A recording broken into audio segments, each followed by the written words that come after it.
So July has just begun. Happy 4th of July to everyone, by the way. And here in the next few weeks, the Colts will be getting ready to begin training camp. On X, I asked you guys which player on the Colts had the most to prove going into the 2025-26 season. Lots of good answers, most of which, in fact, will be named in this video today. So thank you guys for the replies. I'm always looking at them, keep them coming. Obviously, right now, the Colts have a quarterback battle between Anthony Richardson and Daniel Jones, but there are other players on the Colts that may have come up short when it comes to expectations from fans like me. One player has everything to prove to quiet the critics and secure their spot in Indianapolis. Who is it? First, let's begin with the players on the team who have absolutely nothing to prove to me personally, and that is Jonathan Taylor, Quentin Nelson, and DeForest Buckner. I wouldn't sneak any more in there because he matters a lot too, but I'm just going to stick with these three for now. But this isn't the NBA. What do you mean? I mean, these three players are who the fans look to see how the organization is doing. These three players are who the coaching staff will go to for leadership in the locker room. And these three players are who the players will go to for guidance. What I mean is these three are the core, and without these three, the Colts are a very different team today. Now, let's get into our first player. Adonai Mitchell. Drops. What the fuck was that? Mitchell's going to be a double pass, and that one is intercepted! Oh! Now, he is a rookie, and at this point, he is at most our wide receiver 4 going into the season. So the expectation for you, AD, it could be a lot higher on a different team. I, for one, would be very thankful a team like the Colts drafted me, because I really do think if AD was a wide receiver 2 or even a 1 maybe going into this season, he would probably crash and burn. But that's not the case. We're going into the 2025 season as the Colts maybe 6th or 7th option on offense at best. So you've got plenty of time to develop your game. What a great problem for the Colts to have, by the way. But Adonai Mitchell, figure out the drops, and not only that, man, stop being so damn afraid of contact. How many times have you seen this man jump away from contact, causing him to miss the catch or not being anywhere near the pass to begin with? It's a problem, and it's a problem I believe he will fix, no doubt. I mean, the potential this man has is limitless, absolutely limitless. He's 6'3", 205 pounds, with a low 4.3 speed, 40-inch vert, and had a 136-inch broad jump, which was the best in his class. The dude is athletic as a wide receiver could possibly get, and he's like our 6th or 7th option, like I already said. There's absolutely no reason to push the panic button on Adonai Mitchell yet. Man, I think he's going to be great either way for us, either with us or another team. Zaire Franklin. Prove to me you can stop missing so many damn tackles. Now, without a doubt, Zaire has the least to prove on this list. He led the league in tackles last year with 173. He had 3.5 sacks, but he also had 6 pass deflections and 2 interceptions. So isn't just a pure tackler either. He provides everywhere on the field at a decent enough level to be our starting Mike for the foreseeable future. But I really like to think that he holds himself at a higher standards, especially when it comes to tackling. I mean, 24 missed tackles last season, not great.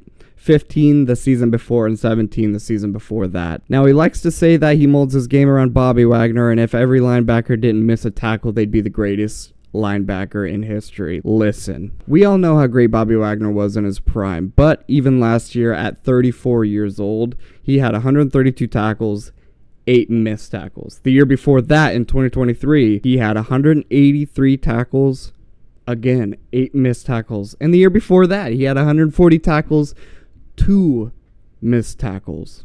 Zaire, you're 28 years old. You're going to have to be doing this sooner than you think. You want to be like Wagner? You want to be one of the greatest Mikes to ever play this game? Fix the missed tackles. I do want to put a little disclaimer here because Zaire Franklin has been getting a lot of hate lately. I will tell you guys I am not a part of that hate, okay? I absolutely love Zaire Franklin. He's one of my favoriteest Colts of all time. Coming out as a 7th rounder, and through sheer will and leadership climbed the ranks and became our franchise starting Mike linebacker. Just think that he...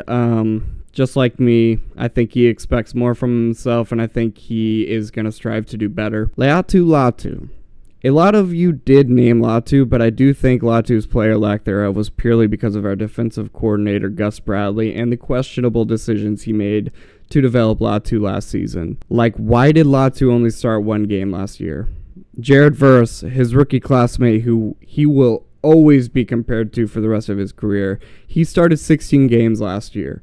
Jared Verse was on the field 74.6% of the time compared to Latu's 53.6%, according to NFL Pro. Meaning whenever the defense was on the field, Latu was only affecting the quarterback for just half of it. The other half, he's just sitting on the bench. But Jeb, maybe he's not playing well. No. 4 sacks and 42 pressures and just 350 snaps is as good as it's going to get for a rookie who was just being bottlenecked as hard as he was. He was effective against the run and forced fumbles in half of the sacks that he had. I think Latu will be fine.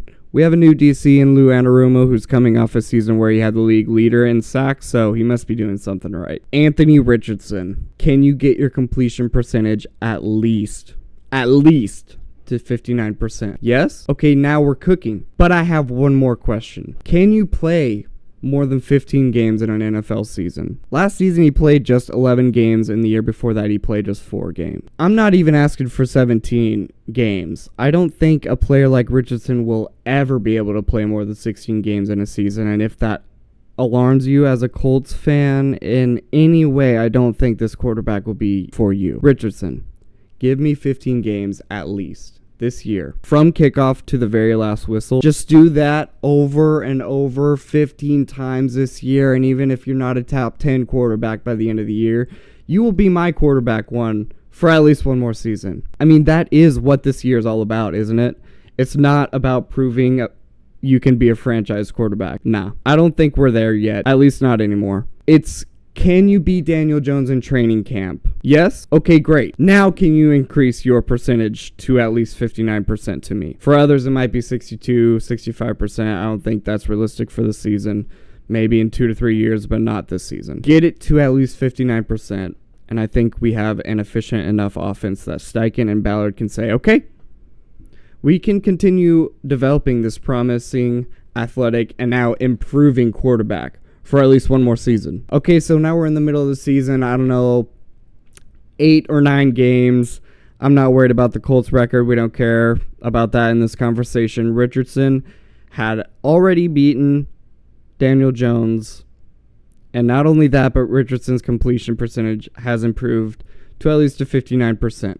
Okay. Anthony Richardson, have you missed a game yet? And is Shane Steichen confident that you will be the quarterback to finish the season? Or maybe even take us to game 18 or 19 if we're in playoff contention, but either way. Whether you've missed a game or two by not or now, week 9, can you finish the season from here without coming out with yet another injury where we don't see you for another 3 or 5 weeks? This fan base will not put up with that again, and I think this is the most important question that he has to answer it. He has to. Can you start not 17 games? Not for me. For others, it might be, unrealistic. They might want a full 17-game season, not me. I want at least 15 games this year. Because if you're missing like 7, 8, 9 games again, I'm checked out. I think most of the other fan base will be too. And at that point, we're looking at Daniel Jones as our quarterback of the future, or maybe even worse, neither have worked. And we're going to have to shop for another quarterback entirely. Needless to say, there's a lot riding on this one player who needs to prove that he can not only play better, but be available for this team. And that's pretty much all I have for you guys today. If you guys enjoy, let me know down below in the comments. And be sure to like the video. That'll get more Colts fans over here and further the discussion, which I think would be pretty cool. But yeah, guys, I hope you guys have a good one. See ya.